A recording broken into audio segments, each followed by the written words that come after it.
for an eye and a photograph for a photograph.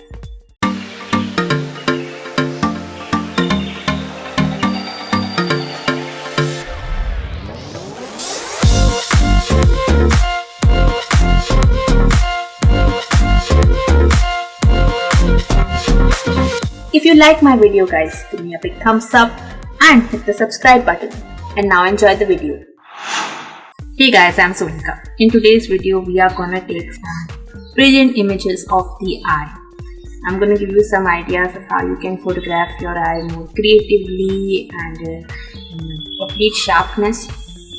So what are we waiting for?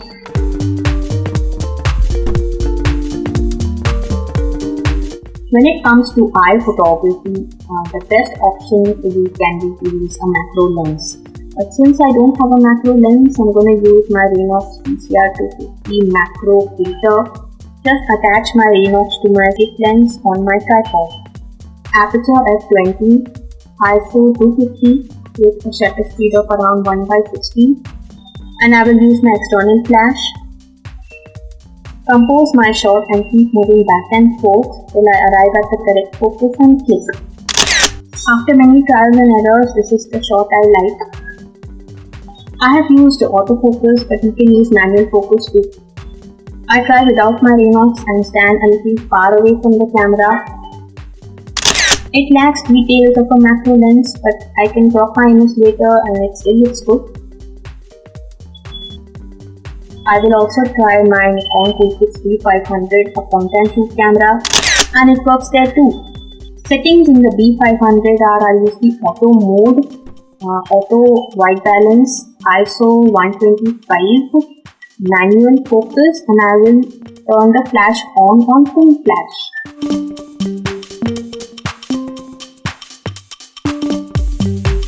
Direct glance into the lens allows you to get a completely detailed image of the iris. But you can try out different angles and frames to depict different emotions and expressions through them.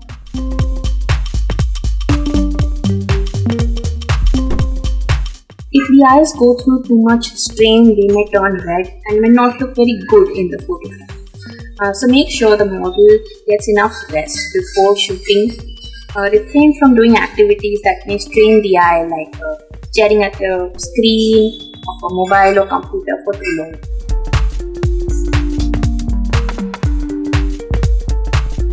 When you're taking a macro photo, even slight movements can make your image lose its focus. So it's crucial if you have your camera and your subject as still as possible. For the camera, we have used a tripod. For the subject, make sure she or he is comfortably seated with enough neck support.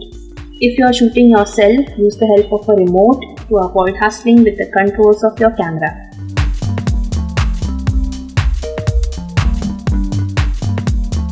You need to make sure your subject is in a bright area so that you can get maximum details of the eye in your picture. I use my flash for most of my eye shots, but I can also use a natural light. You can shoot at a shaded area in your home with large windows. Just ensure your room is not very cluttered, as the scene will get reflected in the eyes.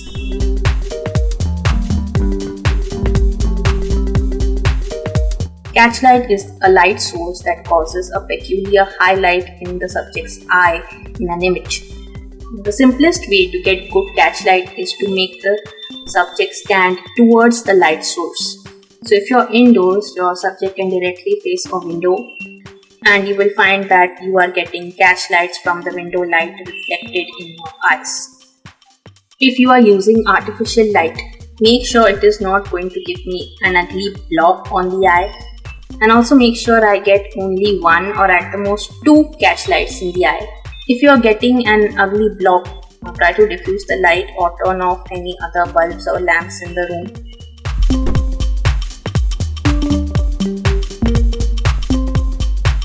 Use different color lights and try different ways in which you can photograph your eye. Like I have this light here, so I'm gonna use that.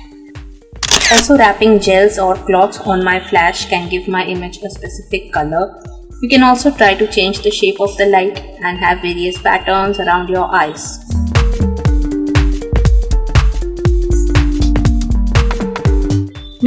Can be very important in eye macro photography as it can really accentuate the beauty of the eye. Just some mascara and eyeliner will nicely frame the form of the eyes. You can check out various eye makeup tutorials on YouTube or Google and experiment.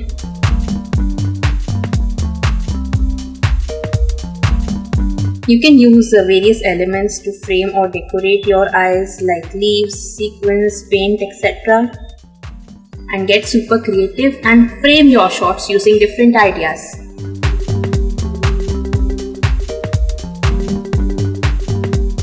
If you do everything right, you are gonna get a brilliant picture of the eye in your camera itself. But that does not mean you don't enhance your photo in post-production. Even adjusting the basic settings like brightness, contrast, highlights, shadows, etc. is enough to bring out your image. You can even try changing the color of the eye if you want. So guys, I hope you like these simple tips that you can use for photographing your eye. And if you did, give me a big thumbs up.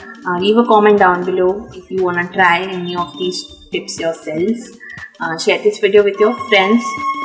And don't forget to hit the subscribe button. Also turn on the bell icon to be notified whenever I post new videos. Here is my previous macro photography tutorial. Please go check it out guys. Thank you so much for watching. Stay tuned for more such videos every Wednesday on my channel. Bye.